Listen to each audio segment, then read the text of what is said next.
नमस्कार, मैं ट्विंकल दीक्षित। आप देख रहे हैं इंडिया राइज टीवी।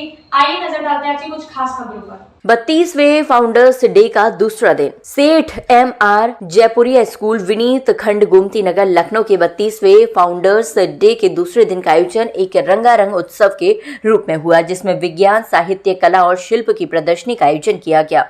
LKG से लेकर कक्षा 12 तक के विद्यार्थियों ने विज्ञान मॉडलों, क्विज और अन्य रोचक गतिविधियों के माध्यम से अपनी प्रतिभा का प्रदर्शन किया। इस कार्यक्रम का एक खास आकर्षण थी विद्यार्थियों द्वारा तैयार की गई नॉन फायर किचन, जिसमें गोलगप्पे और चाट जैसे लजीज व्यंजन परोसे गए, जिन्हें आगंतुकों ने बड़े चाव से खाया। स्कूल का हर कोना ऊर्जा और उत्साह से भरा हुआ था, जहां संजीव प्रस्तुतियां हो रही थी। इसमें शानदार बैंड परफॉर्मेंस, शास्त्रीय संगीत, प्रेरणादायक नुक्कड़ नाटक और चारोत्तेजक चर्चाएं शामिल थीं। सुबह के समय प्राथमिक कक्षाओं के छात्रों ने पहेलियों, कहानी सत्रों, मजेदार खेलों और मनमोहक कठपुतली शो का आनंद लिया। गजपति कुलपति कालाभूषण की कहानी ने बच्चों को समस्या समाधान, सहयोग और सोच समझकर कार्य करने के गुण सिखाए। कक्षाओं को जीवंत कला प्रदर्शन कक्षों में बदल गया, जहां विभिन्न क्लबों की प्रस्तुतियां की गईं। विद्यार्थियों ने शतरंज खेल में भाग लिया, जबकि भौतिक क्लब ने ड्रोन, रिमोट नियंत्रित कार और अन्य डिजिटल विज्ञान मॉडलों को प्रदर्शित किया, जो उनके वैज्ञानिक विज्ञान और रचनात्मक का प्रतीक थे। नुक्कड़ नाटक ने सोशल मीडिया के दुष्प्रभाव, दैनिक कार्यों में व्यक्तिगत जिम्मेदारी के महत्व और ऑनलाइन धोखाधड़ी से बचने के उपाय जैसे विषयों पर प्रभावशाली संदेश दिए। ये प्रदर्शनी सभी के लिए 23 नवंबर 2024 तक खुली रहेगी। लखनऊ से संवाददाता हिमा पांडे की रिपोर्ट। मैं सेठ MR जयपुरिया स्कूल गोमती नगर की प्रिंसिपल हूँ और हम लोग अपने स्कूल को स्कूल ऑफ कॉन्शियस ट्रांसफॉर्मेशन कहते हैं। Basically we believe in the philosophy of integral education कि एजुकेशन वो है जो बच्चे का फिजिकल बीइंग डेवलप करे, इमोशनल बीइंग डेवलप करे, मेंटल बीइंग और साइकिक बीइंग। अब साइकिक बीइंग क्या है? जो आपके अंदर है, that is the psychic being, और एक्चुअली वही आपका रूलर है। तो कोई भी चीज, ज्ञान सब हमारे अंदर है, बाहर नहीं है। हम यूजुअली बाहर को देख के प्रभावित होते हैं, पर हमारा एम स्कूल का ये है कि हम बच्चों को इतनी अपॉर्चुनिटीज दें कि जो उनकी अपनी पहचान उनके अंदर है वो उसको बाहर निकाल सकें। और इसीलिए हम इस समय फाउंडर्स डे करते हैं। तो फाउंडर्स डे में basically we have children who who can represent themselves in music, dance, art, then different forms of expression, debating, discussion, जितनी भी चीज़ें आप सोच सकते हैं, कलाएं, clay modelling, glass painting, fabric painting, chess, कुछ मेंटल एक्टिविटीज़ हैं, मैथमेटिक्स, कॉमर्स, इन सब क्लब्स की। तो वो जितनी एक्टिविटीज़ है इस समय उनका प्रेजेंटेशन है और वो 3 दिन तक हम लोग करते हैं। फर्स्ट डे येस्टरडे, जिसमें सुधांशु त्रिवेदी जी चीफ गेस्ट थे, हम लोगों ने सीनियर स्कूल का कल्चरल इवेंट किया और साथ ही साथ एग्जीबिशन को डॉक्टर सुधांशु त्रिवेदी जी ने इनॉग्रेट किया। एंड आज और कल 22 और 23 को एग्जीबिशन है और ये एग्जीबिशन सुबह 11 बजे से लेकर के 3 बजे तक है। और उसके बाद फिर कल हमारा जूनियर स्कूल का कल्चरल इवेंट है शाम को फ्रॉम 3:30 to 7:30, जिसमें क्लासेस 3 से क्लास 5 के बच्चे हैं। वहाँ पर आप करीब 75 पीस का उनका ऑर्केस्ट्रा सुनेंगे। और हमारे स्कूल में बेसिकली जितनी चीज़ें हैं वो बच्चे को उसकी कॉन्शियसनेस लेवल रेज करने के लिए ही कराई जाती है। तो इसलिए हम लोगों ने हर चीज़ को स्पिरिचुअलिटी उसका आधार बनाया है, इंडियन कल्चर उसका आधार बनाया है।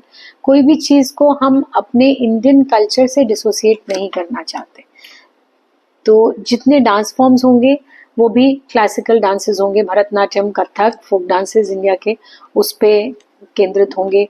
और इस बार जो हम दिखा रहे हैं, हमारा प्रिंसिपल वसुधैव कुटुंबकम, जो चीज़ हम प्रमोट करते हैं वही चीज़ को हम लोगों ने डिफरेंट इवेंट्स के थ्रू फाउंडर्स डे में दिखाया है कल्चरल इवेंट में। Just a single question related with the activities.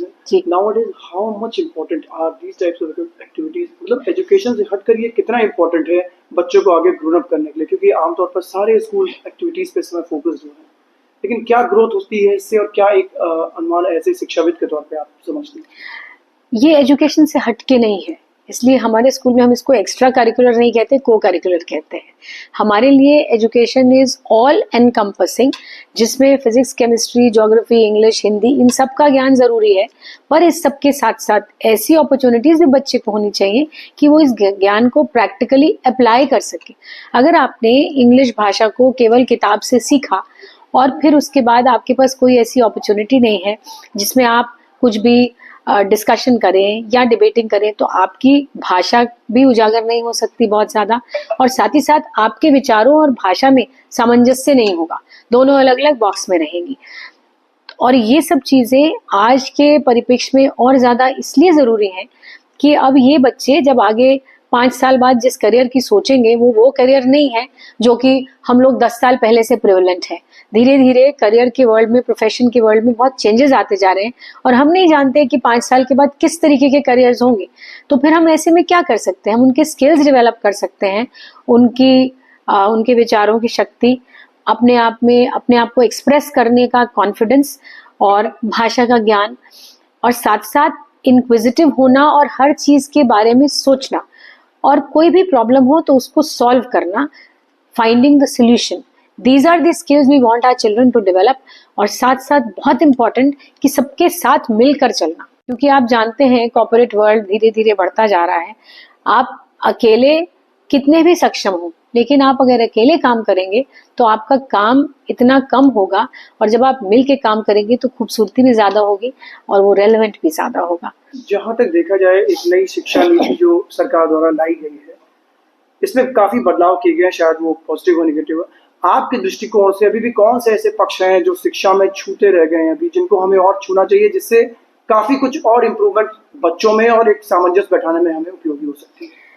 जो ये देखिए, हमको एक्सेलेंस की फिलॉसफी को ज्यादा प्रमोट करना चाहिए कि आप अपना कंपटीशन अपने आप से करें।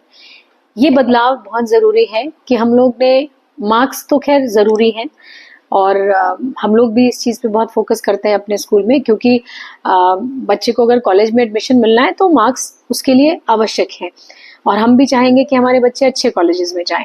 लेकिन कॉलेजेस में एडमिशन सिर्फ मार्क्स के आधार पर नहीं होना चाहिए, उसके साथ साथ बाकी जो स्किल्स हैं, इनोवेशन है, प्रॉब्लम सॉल्विंग है, डिस्कशन है, डिबेटिंग है, लैंग्वेज स्किल्स हैं, एक्सप्रेशन है, ये सब चीजें भी कॉलेजेस को कंसिडर करनी चाहिए बच्चे को एडमिशन देने के लिए। अगर कॉलेजेस इसको ऐसे करेंगे तो ये जो फोकस बहुत ज्यादा इस पे है कि आपके कितने परसेंटेज आए आईएससी में या आईसीएससी में, परसेंटेज से ये जरूरी नहीं है कि आप अच्छे एक प्रोफेशन में चले जाएं, वो दूसरा तरीका है, ये दूसरा तरीका है। तो अगर कॉलेजेस को करिकुलर्स को इम्पोर्टेंस दे के और साथ साथ मार्क्स को इम्पोर्टेंस देंगे तो जो नीचे स्कूलों में बदलाव होगा, मैं उसकी अपेक्षा जरूर करूंगी। क्योंकि मार्क्स के चलते, सिर्फ मार्क्स के चलते बच्चा कहीं पीछे छूट जाता है, और अभिभावक को भी दोष नहीं दे सकते, क्योंकि अभिभावक भी उसी चीज पे तो फोकस करेगा ना जो कॉलेज में उसको चाहिए। तो जब उस पे फोकस करेगा तो बच्चा फिर अपने आप की बाकी जो उसके अंदर की प्रतिभाएं उस पे कैसे फोकस कर सकता है? तो ये डाइकोटमी तो नहीं क्रिएट की जा सकती। इसलिए वो बदलाव थोड़ा उच्च शिक्षा में अपने यहाँ पर सिलेक्शन प्रोसेसेस में लाना होगा, ताकि स्कूल्स उसको स्वीकार कर सकें, पेरेंट्स भी उसको स्वीकार कर सकें, और हम बच्चे को एक डिब्बे में ना बंद कर दें ये कह के कि अब तुमको इंजीनियरिंग की तैयारी करनी है और मेडिसिन की तैयारी करनी है। इतने सारे बच्चे जो उसमें सफल नहीं होते, उनके बारे में कोई नहीं सोचेगा। अगर उनके स्किल्स डेवलप्ड होंगे तो वो बच्चे असफल तो नहीं होंगे ना, जिस भी करियर में जाएंगे वहाँ सक्सेसफुल होंगे। आगे ताजा खबरों से जुड़े रहने के लिए हमारे चैनल को सब्सक्राइब, लाइक, बेल आइकन दबाना ना भूलें। धन्यवाद।